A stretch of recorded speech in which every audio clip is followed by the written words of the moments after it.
Okay, so when we talk about the future of work, our minds usually jump to AI, right? Automation. But what if the real future of work is, well, something way deeper? Today, we're going to dive into a philosophy that completely flips the script on our purpose, the debt we owe to our ancestors, and really what it even means to be human. And this quote right here, this is the core of it all. The idea is that our evolution, it's not just about biology anymore, it's philosophical. I mean, think about it. We've built this incredible world, but now comes the hard part, figuring out how to actually live in it as, fully realized human beings. So here's the game plan for today. First up, we're going to tackle what it even means to evolve into a human. Then we'll look at the two key roles that literally built our society and the kind of debt that created. After that, we'll explore how to repay that debt by moving from an era of hardship to one of joy. And finally, we'll see how this all ties into a pretty radical vision for what work should be. All right, let's jump right into part one, this whole idea of evolution. The thinking here is that becoming human isn't something that just happens. Nope. It's a choice. It's a conscious decision to level up, to move beyond just our basic self-serving instincts and aim for something bigger. And this really breaks it down for us. On one side, you've got the animal state.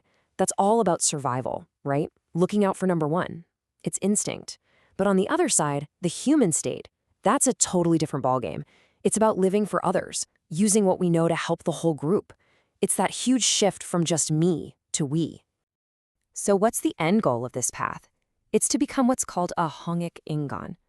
This is a really important concept in Korean thought, and it basically means a person who lives to benefit all of humanity. In this philosophy, that's not just some nice, fuzzy idea. It's the literal definition of what it means to be a fully developed human.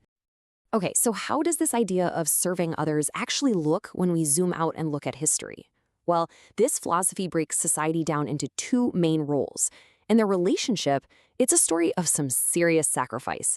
And it created this deep, kind of unspoken debt that you could argue we're still dealing with right now. For a long, long time, society basically ran on a system where people were split into groups with totally different jobs. You had one group building the world with their bare hands, and another group that was given the time and space to think, to build the world with their minds. This chart lays it out so clearly. You have the laborers. Think of them as our ancestors, the people of the past. They went through incredible hardship to build the physical world we live in. Then you have the intellectuals. That's more the present day. They were given the incredible gift of knowledge, but that gift came at a price. It was paid for by the laborers' sacrifice. So their job isn't to just enjoy that knowledge for themselves. Their job is to use it to design a joyful future for everyone else. And this is the really critical point. Every single book an intellectual got to read, every big idea they had, none of it would have been possible if a laborer wasn't out there working the fields, building the roads, running the factories. This creates this massive unspoken debt that flows between generations, between these two groups. Which, of course, brings us to a pretty heavy question. If your comfort, your education, your ability to think big thoughts was basically paid for by someone else's suffering, what do you owe them in return? What's your responsibility? Well, the answer to that question is what this next section is all about. It proposes a massive shift in society, a move away from an era of hardship to a new one of joy.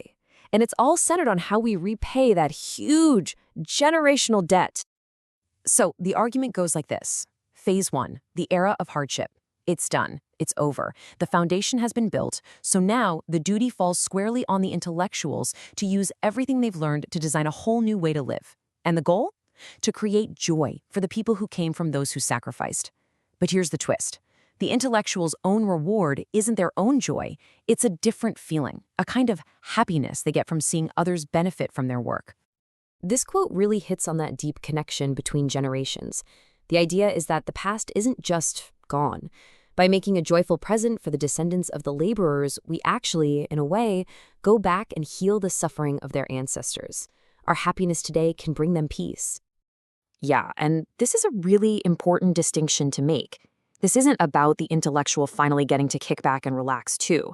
No, their fulfillment is indirect.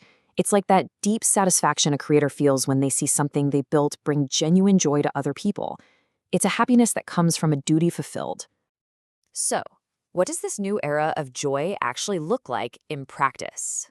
Our final section gets into that vision, and honestly, it's probably not what you're thinking.